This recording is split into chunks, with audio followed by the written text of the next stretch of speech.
এখন সবগুলো চিচিঙ্গার খোসা আমি একইভাবে ছাড়িয়ে নিব। সবগুলো চিচিঙ্গার খোসা ছাড়িয়ে পরিষ্কার পানি দিয়ে আমি চিচিঙ্গাগুলো ধুয়ে নিয়েছি। আর এই পর্যায়ে চিচিঙ্গাগুলো ধুয়ে নেবেন।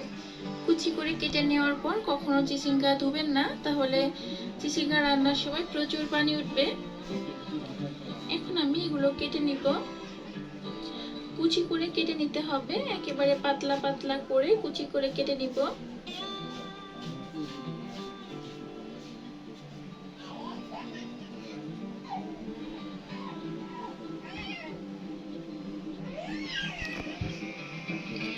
আর এই যে দেখতেই পারছেন আমি একেবারে পাতলা করে কেটে নিচ্ছি চিচিঙ্গাগুলো।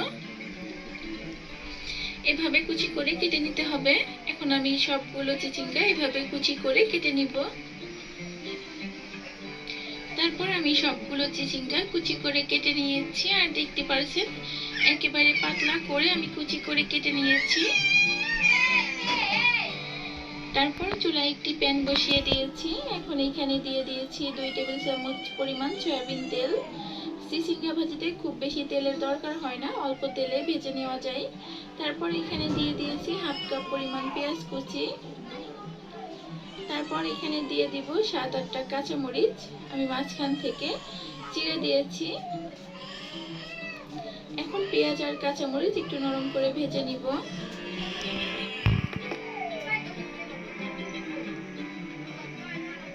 পেঁয়াজ আর কাঁচামরিচ একটু নরম করে ভেজে নিয়েছি। এখন এখানে দিয়ে দিব আগে থেকে কেটে রাখা চিচিঙ্গাগুলো।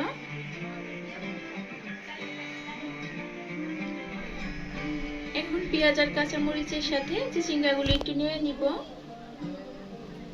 তারপরে এখানে দিয়ে দিব পরিমাণ মতো লবণ, আর লবণটা একটু বুঝে দিবেন কারণ চিচিঙ্গা রান্নার পর অনেকটাই কমে যাবে।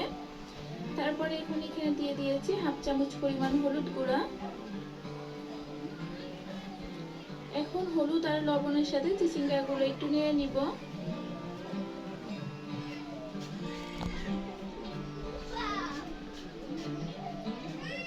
হলুদ আর লবণের সাথে খুব ভালোভাবে নেড়ে নিয়েছি চিচিঙ্গাগুলো।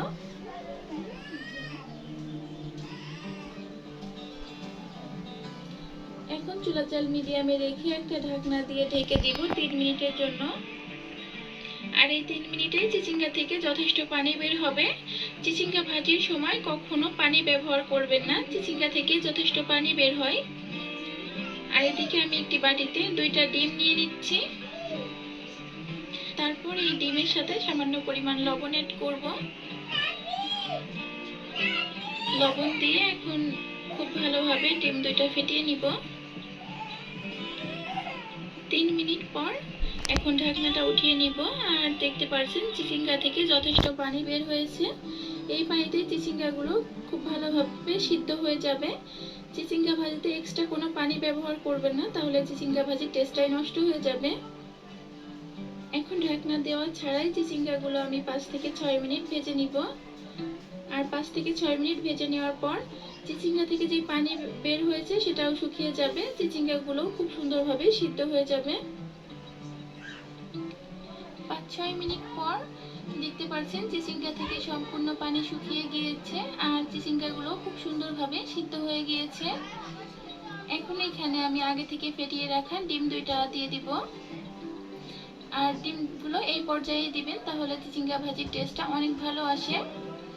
এখন সবকিছু একসাথে খুব ভালোভাবে আমি আরো 2-3 মিনিট ভেজে নিব।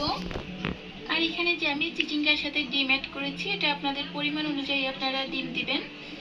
আমি এখানে যতটুকু পরিমাণ চিচিঙ্গা নিয়েছি সেটার জন্য 2টা ডিমই যথেষ্ট। আমি এখানে 600 গ্রাম চিচিঙ্গা ভাজি করেছি, সেটার সাথে আমি 2টা ডিম অ্যাড করেছি। আপনাদের পরিমাণ অনুযায়ী আপনারা বাড়িয়ে কমিয়ে দিবেন। আর 2-3 মিনিট পর দেখতেই পাচ্ছেন চিচিঙ্গা ভাজি রেডি। এখন এটা আমি নামিয়ে নিব। আর দেখতেই পেলেন তো কত অল্প সময়ে তৈরি করে নিলাম ভীষণ মজার চিচিঙ্গা ভাজি। এটা তৈরি করলে আপনাদের বাসার ছোট থেকে বড় সকলেই অনেক বেশি পছন্দ করবে। একবার হলেও তৈরি করে নিতে পারেন এইভাবে চিচিঙ্গা ভাজি। আশা করছি আপনাদের সকলের কাছে অনেক বেশি ভালো লাগবে।